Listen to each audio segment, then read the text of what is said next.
you were something of a mathematical phenom. You had already taught at Harvard and MIT at a young age. And then the NSA came calling. What was that about? Well, the NSA didn't exactly, that's the National Security Agency. It didn't exactly come calling. They had an operation in Princeton where they hired mathematicians to attack secret codes and stuff like that. And I knew that existed. And it had a very good policy because you could do half your time at your own mathematics and at least half your time working on their stuff. And they paid a lot. So that was an irresistible pull. So I went there. So you were a code cracker until you got fired. Well, I did get fired, yes. How come? Well, how come? I got fired because, well, the Vietnam War was on, and the boss of bosses in my organization was a big fan of the war and wrote a New York Times article, magazine section cover story about how we're going to win in Vietnam and so on. And I didn't like that war. I thought it was stupid, and I wrote a letter to the Times, which they published, saying not everyone who works for, it was Maxwell Taylor, if anyone remembers that name, works for General Taylor, agrees with his views. And I gave my own views. Okay, and, so that I can see that would... which were different from General Taylor's. But on the other hand, nobody said anything. But then, I was 29 years old at this time, and some kid came around said he was a stringer from Newsweek magazine, and he wanted to interview me and ask what I was doing about my views. And I told him that, I said, I'm doing mostly mathematics now, and when the war is over, then I'll do mostly their stuff. Then I did the only intelligent thing I'd done that day. I told my local boss that I gave that interview. And he said, what did you say? And I told him what I said. And then he said, I got to call Taylor. He called Taylor. That took 10 minutes. I was fired 5 minutes after that. Okay. So, but it wasn't bad. It wasn't bad, because you went on to Stony Brook and I went on stepped up your mathematical career. And you started working with this man here. Who is this? Oh, Chern. Yeah, Chern was one of the great mathematicians of the century. I had known him when I was a graduate student, actually, at Berkeley. And I had some ideas, and I brought them to him, and he liked them. And together, we did this work, which you can easily see up there. There it is. And it led to you publishing a famous paper together. Can you explain at all what that work was? No. Oh. Well, I'll tell you what, can you explain this? I could explain it to somebody, but... well, how about explaining this? But not many people. I think you told me it had something to do with spheres. So let's start here. Well, it did, but I'll say about that work, it did have something to do with that. But before we get to that work was good mathematics. I was very happy with it. So was Chern. It even started a little subfield that's now flourishing. But more interestingly, it happened to apply to physics, something we knew nothing about. At least I knew nothing about physics, and I don't think Chern knew a heck of a lot. And about 10 years after the paper came out, a guy named Ed Witten in Princeton started applying it to string theory, and people in Russia started applying it to what's called condensed matter. And today, those things in there called Chern-Simons invariants spread through a lot of physics, and it was amazing. We didn't know any physics. It never occurred to me that it would be applied to physics. But that's the thing about mathematics. You never know where it's going to go. But this is so incredible. So we've been talking about how evolution shapes human minds that may or may not perceive the truth. Somehow, you come up with a mathematical theory, not knowing any physics, discover 2 decades later that it's being applied to profoundly describe the actual physical world. Yeah. How can that happen? God knows. Yeah, but there was a famous physicist named Wigner, and he wrote an essay on the unreasonable effectiveness of mathematics.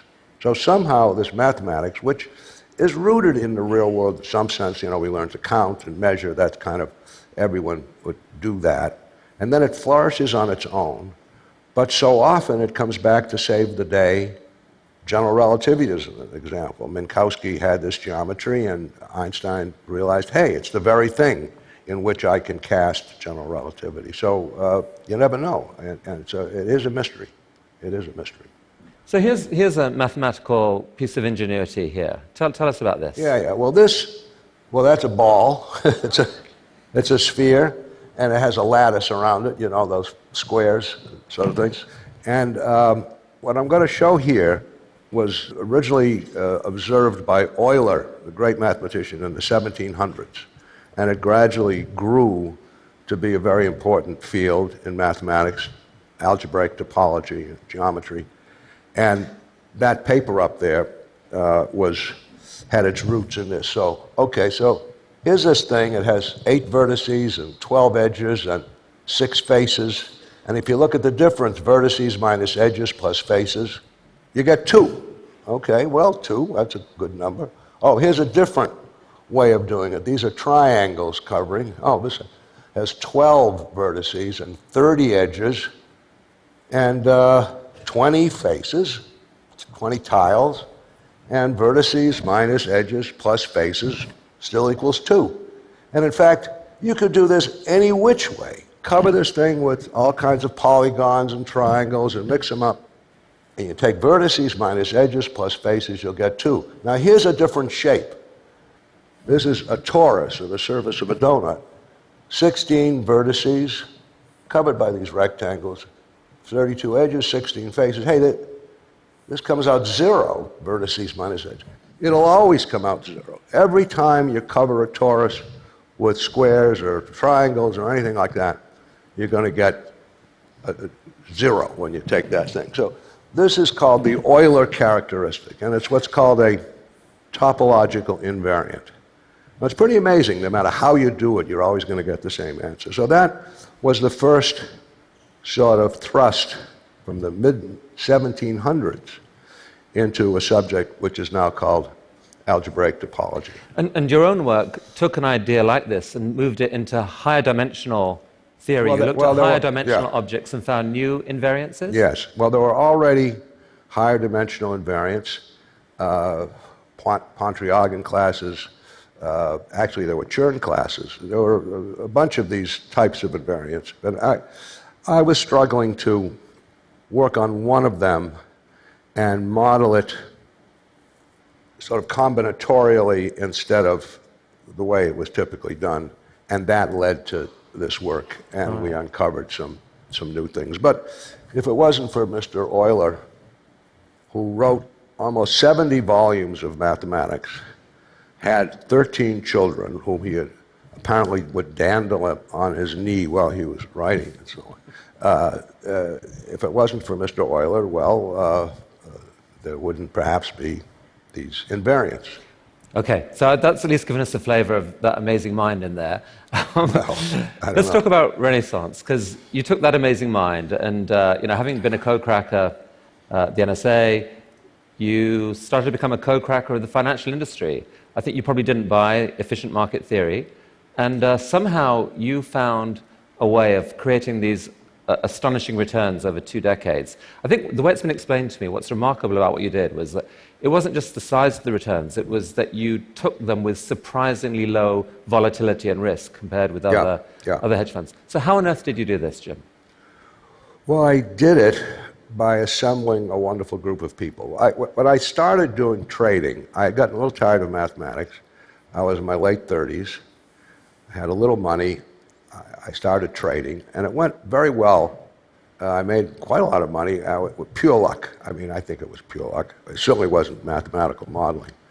But in looking at the data, after a while, I realized, hey, looks like there's some structure here. And I hired a few mathematicians, and we started trying to make some models. Just the kind of thing we did back at IDA. You design an algorithm, you test it out on a computer, does it work, doesn't it work, and so on. So can we take a look at this? Because, I mean, here's a typical graph of some commodity or whatever. I mean, I look at that and I say, that's just a random up and down walk, maybe a slight upward trend over that whole period of time. How on earth could you look at that and see something that wasn't just random? It turns out in the old days, and this is kind of a graph from the old days, commodities or currencies had a tendency to trend. Not necessarily the very light trend you see here, but trending in periods. And if you decided, okay, I'm going to predict today by the average move in the past 20 days, there's 20 days, maybe that would be a good prediction and I'd make some money. And in fact, years ago, such a system would work. Not beautifully, but it would work. So you'd make money, you'd lose money, you'd make money, but this is a year's worth of days, and you'd make a little money during that period. But it was a very vestigial system. So you would test a bunch of different sort of lengths of trends in time and see whether, for example, a 10-day trend or a 15-day trend was predictive of what happened next. Sure. You would try all those things and see what worked best. But the trend following would have been great in the 60s, and it was sort of okay in the 70s. By the 80s, it wasn't such a. It didn't, because everyone could see that. Other people did. So what happened? So how did you stay ahead of the pack then? Well, we stayed ahead of the pack by finding other approaches and shorter-term approaches to some extent.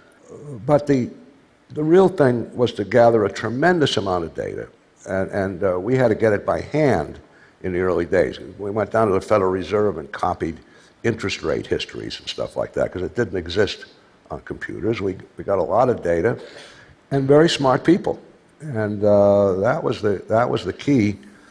I didn't really know how to hire people to do fundamental trading.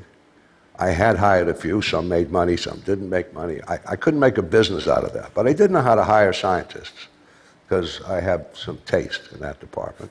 And so that's what we did. And gradually, the models got better and better and better and better. I mean, I think you're credited with doing something remarkable at Renaissance, which is building this culture on this group of people who weren't just hired guns who could be lured away by money. Their motivation was doing exciting mathematics and science. Well, I hope that might be true, but some of it was money. They made a lot of money. I can't say that no one came because of the money. I think a lot of them came because of the money, but they also came because it would be fun. What role did machine learning play in all this? Well, in a certain sense, what we did was machine learning. You look at a lot of data and you try to simulate different predictive schemes until you get better and better at it. It doesn't necessarily feed back on itself the way we did things, but it worked. And so still so does. These different predictive schemes can be really quite wild, quite unexpected. I mean, you look at everything, right? You look at weather, length of dresses, political opinion. Length of dresses we didn't try, but what sort of things? Well, everything. I mean, everything is grist for the mill except hem lengths. I have to say. Weather, annual reports, monthly, quarterly reports, the historic data itself, volumes, you name it, whatever there is. We take in terabytes of data a day and store it away and massage it and get it ready for analysis. And you're looking for anomalies. You're looking for, like you said, the efficient market hypothesis. But right. Any one anomaly might be just a random thing. So is the secret here to just look at multiple strange anomalies and see when they align? Well, any one anomaly might be a random thing. However, if you have enough data, you can tell that it's not. So you can see an anomaly that's persisted for a sufficiently long time so that the probability of it being random is not high. But these things fade after a while. Anomalies can get washed out, so you have to keep on top of the business. A lot of people look at the hedge fund industry now and are sort of shocked by it, by how much wealth is created there and how much talent is going into it. Do you have any worries about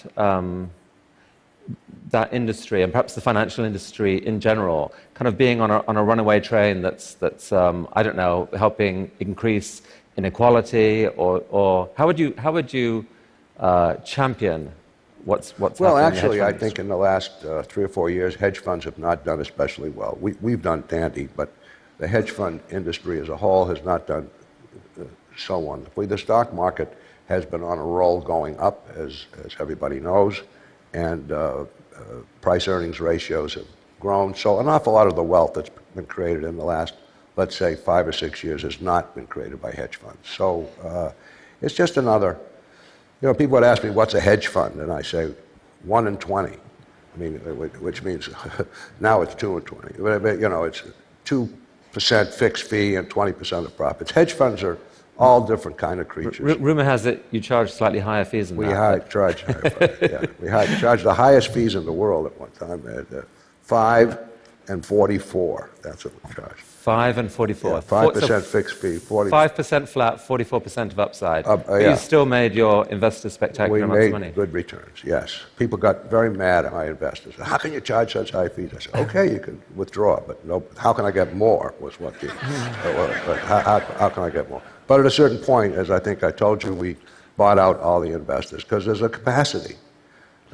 There's a capacity to the fund. But should we worry about the hedge fund industry attracting too much of the world's great mathematical and other talent to work on that, as opposed to the many other problems in the world? It's not just mathematical. We hired astronomers and physicists and things like that.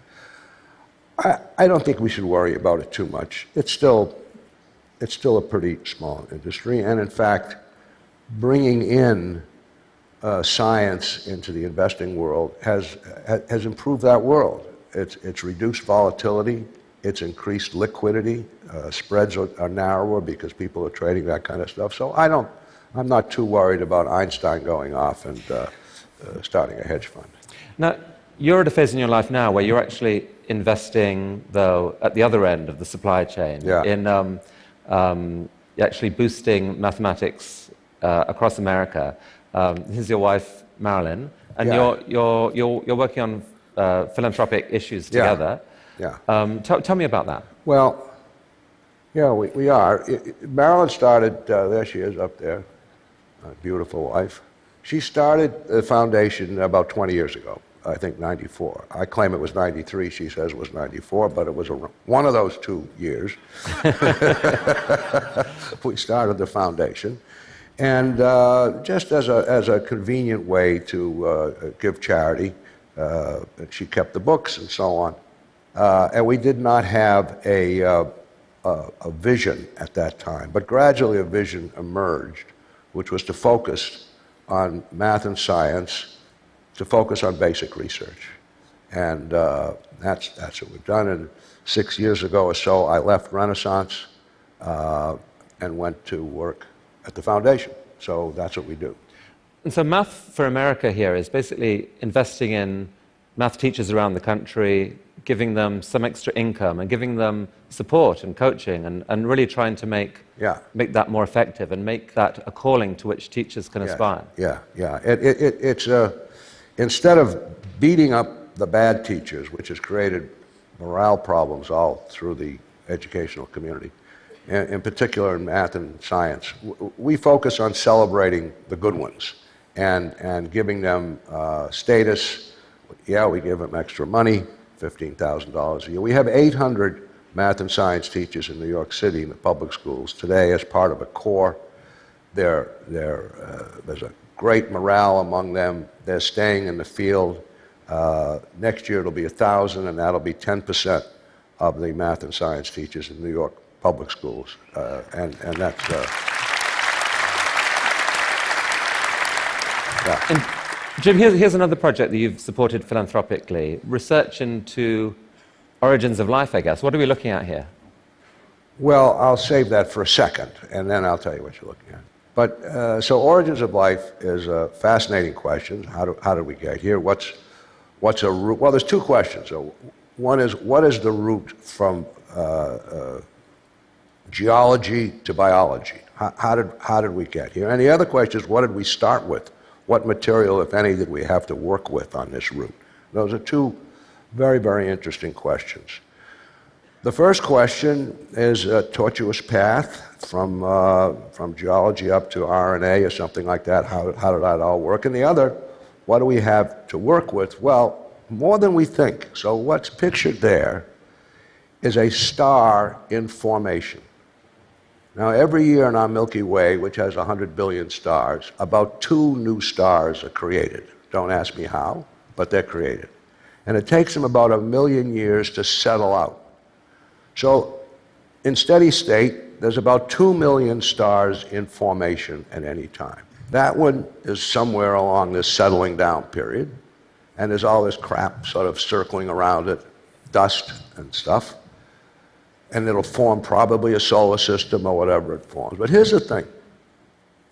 In this dust that surrounds a forming star have been found now significant organic molecules. Molecules not just like methane, but formaldehyde and cyanide, things that are the building blocks, the seeds, if you will, of life. So that may be typical.